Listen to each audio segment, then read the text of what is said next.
Hello, today I want to show you a little trick that I did to fix the falling handle of the Delta faucet in my bathroom. I bought a whole new set, diverter and everything when I was remodeling the bathroom.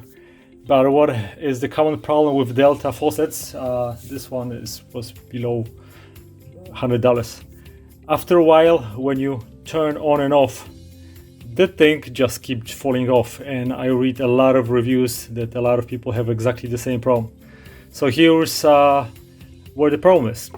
That bolt that is going through here, that you put a handle on, this thing is located on the diverter, and that screw is the wrong size. It's just too loose. So after several movements, that screw is not holding and it's just getting loose. Delta sent me replacement part. I think this is like exactly the same thing. So the only way to fix it is to lock that in place. So what I did, I drilled a little hole, and this is where the stem goes in.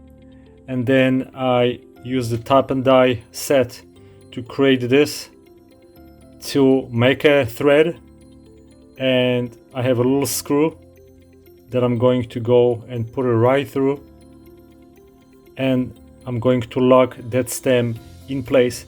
This is really the only way to hold that stem in place. So when you put the handle, you can see that there's a little locking screw. This screw works perfectly. It will hold this, but this whole piece is getting loose from the stem coming out of diverter.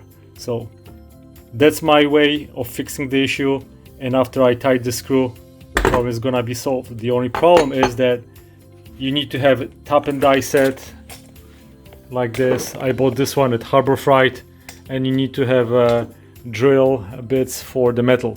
If you don't have it, I don't know what you're gonna do, but this is how I deal with the problem, and hopefully this is gonna be the end of it. Thanks for watching. Goodbye.